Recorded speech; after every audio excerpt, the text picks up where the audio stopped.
Hare Krishna. Welcome to the Yoga of Marriage. We're going to be examining the practical application of Bhakti Yoga in our lives on a moment-to-moment basis, on the basis of the Bhagavad Gita As It Is, which was translated by His Divine Grace A.C. Bhaktivedanta Swami Prabhupada.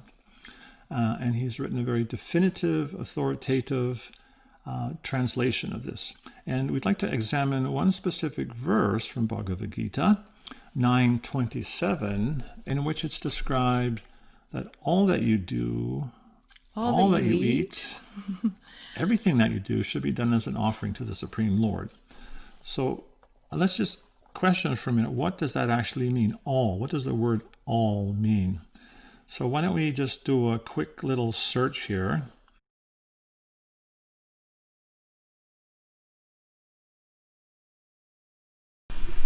The whole, the total, the actual aggregate. So we can see that the word all is pretty much inclusive of everything. And we see that sometimes that's a big challenge in people's lives. They think that their daily activities, their occupation, their family life is something different than their spiritual life. But we'd like to examine how you can actually integrate your practical daily activities with your spiritual life. All spiritual paths promote the qualities of humility, tolerance, respect, and compassion. So those are universal principles. So Bhagavad Gita As It Is specifically teaching us how to understand in the moment to learn to live those qualities fully. So again, in Bhagavad Gita, in the 14th chapter, there's a section that describes the influences upon us within this material world in terms of three modes: goodness, passion, and ignorance. And the modes of passion and ignorance are the modes that tend to separate us from our spirituality. The mode of goodness brings us more towards a spiritual platform and ultimately towards the platform of pure goodness. And Bhagavad Gita describes how within this material world, those modes are always competing for supremacy. Sometimes we're influenced by passion and ignorance, and sometimes goodness wins us over. And sometimes we may be in goodness, and the modes of passion and ignorance influence us to act in ways that are not really according to our real virtues and standards. Srila Prabhupada, he describes in this Bhagavad Gita, in purport to one verse, he describes the prominence of some certain mode of nature is manifest in one's dealings and his activities.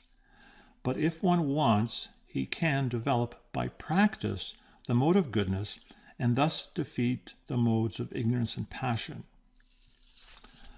And so we understand that yoga, sometimes we think of meditation, and even in terms of hatha yoga, you think in terms of some regime of practicing exercises. So the yoga of marriage also involves some practice, some self-control, some means of regulating the mind to learn to exhibit these higher qualities which we're talking about. Bhakti yoga also involves that mind control and sense control, in the sense that in so many situations in our life, we're faced with different stimuluses and situations. My spouse might say something that maybe I find a little disturbing or frustrating, and so I might respond with anger, or I might just totally withdraw and shut myself down. And those kind of responses tend to evoke a negative response back, which creates a very unhealthy atmosphere. So that's a manifestation of the modes of passion and ignorance. But Bhakti Yoga teaches us that in this human form of life, we have a higher intelligence which we can take advantage of. So when there's a stimulus,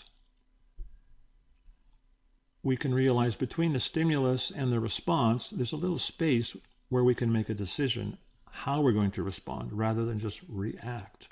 So in those situations, we can take a breath and think, how can I respond to this in the mode of goodness? So as Srila Prabhupada is saying in that purport, that by practice one can elevate oneself to the mode of goodness, and in that way one can totally spiritualize all one's interactions.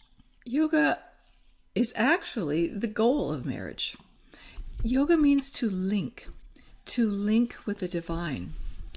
And to achieve that link, we also need to interact with others in such a way that promotes spirituality in ourselves and in the other person, so that we can bring out our higher spiritual natures. And yoga is not always so easy in marriage. You know, we've heard of fairy tale romances that make it seem like connections that we're all hankering for are just easy. You just marry the prince and you'll Right be off happily into the sunset and live be happily ever after. But the reality is, when we get married, we begin the hard work of trying to live in congruence with our values so that we can be happily ever after. That point of congruence is very important, because as we try to embrace spiritual qualities, they need to become integral in our life. And that means integrity. And integrity means that my public persona is the same as my private persona, because sometimes we experience that I find it very easy to be spiritual and kind when I'm in public, but when I'm in my private situation behind closed doors with my family, I might fly off the handle and become frustrated or complain, criticize, belittle, show disrespect. So that shows we don't really have that full integrity, because integrity means that even when the doors are closed, you have the same behavior. It's also a bit of a failure of compassion, which is an integral part of yoga. A huge part of yoga is to act with love. Once Mother Teresa said, we cannot all do great things in this life, but we can all do small things with love. So when we act lovingly with our spouses, our partners, with other living entities, everyone, that enables us to have those connections, those deep connections that we're hankering for. And not only that, but it can help us to link with the divine, because we will access some mercy from higher spiritual energies, the Guru, Krishna. They are very pleased when they see us acting and behaving in ways which help each other to regain our natural spiritual natures. So it's a bit of a triangle. We have to realize that in marriage, we're not by ourselves, and it's not just all about us. That's a very important point. It's an essential element of Vaishnava theology is that as Vaishnavas and aspiring spiritualists, we're trying not to see ourselves as servants of God directly, but rather as servants of the servants of the servant of the servant of God. And that's actually more pleasing to Krishna or God than us saying directly that we're servants of Krishna. So to actually please the Supreme Lord, we can please him by pleasing his servants. Our spiritual master used to say that if you want to please a wealthy man, it's very hard. But if he has a 5-year-old son, you simply give the son a 2-cent candy, and the wealthy man sees, oh, this man has pleased my son. So indirectly, you please the wealthy man very easily.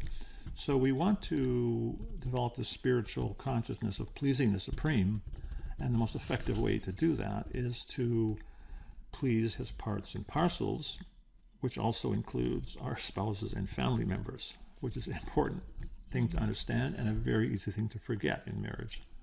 Because when Krishna's pleased, he can bless us with the good intelligence to choose more beneficial behaviors.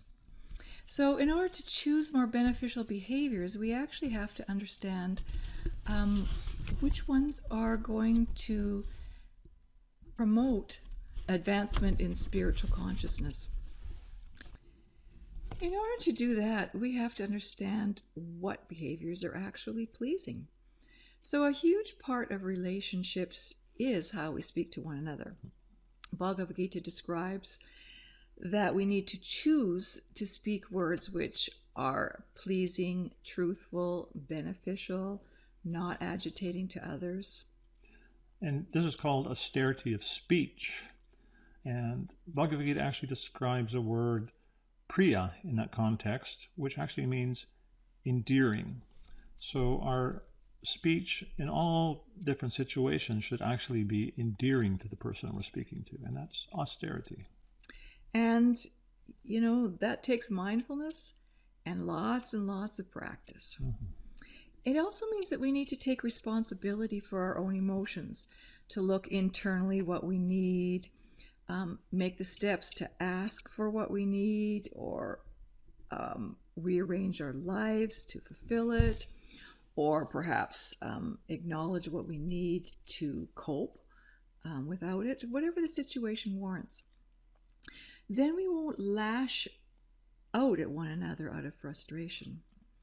So we often teach couples to consciously request what they need instead of complaining about what is not to their liking or needing. Like, I know as a woman, I tend to complain when I'm irritated by things that need to be improved or that need to be done. But I don't think it really endears me to the person I'm complaining to. When you complain, you're very likely to get less of what you want. Mm-hmm. And if you request compassionately, you're very likely to get more of what you want. A common request we hear from ladies very often is, my husband never talks to me. Never? And never. That's what they say, never. Never. I said once to one lady, how long have you been married? She said, 15 years. So I said, you've been married 15 years and he's never talked to you? She said, no. So I said, well, what I'm hearing behind the word never is that it's very painful for you that he doesn't speak with you, because that actually, when he speaks with you and gives you some empathy, that makes you feel protected and loved. And she said, yeah. So I just simply told her, if you can request that, if you can have some quality time with him, because that makes you feel loved and protected. He can understand that easily, and he's much more likely to fulfill your request. Otherwise, people tend to feel blamed, and then they get defensive. And like we were saying, that rarely gets us what we want. But if we can request, it's much easier for the person to hear. And if they're unwilling, then you can negotiate without hurt feelings. So much less likely to be defensive. So here's a few examples. You always interrupt me when I'm speaking. Always. It's because I know what you're going to say. So I could make an accusation like that, and you see it just evokes a negative response, and the whole atmosphere becomes polluted by the modes of passion and ignorance. So I can try to take a pause and try to say that in a way a little bit more in the mode of goodness, and I can make a request. Could I request that when I'm speaking, you not interrupt and hold your thoughts until I'm finished expressing my train of thought? So you don't get derailed? So my train of thought, yes, doesn't get derailed. And you'll feel more respected too. Yes, exactly, yeah.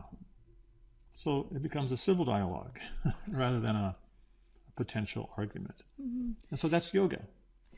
And we need to have humility that we're not always right. I think I'm butting in because I know what he's going to say and I'm going to make the conversation quicker, but I don't always know what he's going to say. Right. So we have to see things from another person's perspective and not be threatened by different ways of looking at things. A humble state of mind doesn't need to always be right to prove things to others. We need to also be accepting. And humility also means that we need to take responsibility, make amends if we do something wrong or say something wrong, perhaps apologize, express why it was wrong, and state how we could do it better in the future. Because a yogi is not self-centered. We want to connect with each other, with our own higher states of consciousness, and ultimately with the divine, with Krishna. So we don't want to just be in our own bubble. So in the yoga of marriage, we really need to practice tolerance and accept what we can't change about another person or our circumstances. We have to practice bhakti from where we are and allow the other person to practice bhakti from where they are, because we have our own physical, emotional, spiritual development. So that requires a lot of tolerance, humility, respect, patience. And we understand from Vaishnava theology that those qualities of humility, tolerance, and respect are qualities that are required for spiritual perfection, for developing love of God, and for being completely absorbed in the Absolute. And just as in yoga, hatha yoga, Ashtanga yoga, meditation, you understand there's some self-control and discipline involved. In the same way, bhakti yoga, we have to discipline our minds to always respond from a platform of bhakti with compassion and respect and tolerance. And again, that takes practice, as I mentioned earlier.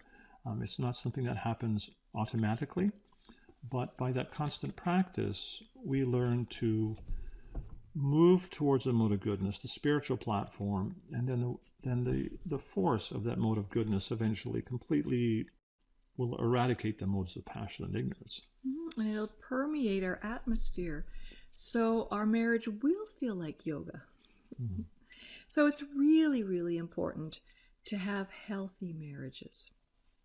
And it can really facilitate increasing levels of spiritual understanding. And that will help us to uncover and discover our eternal relationship with the divine, which is the goal of yoga. So everything we do, all that we eat, all the relationships we engage in should be done as yoga, a method of offering to and linking with Krishna.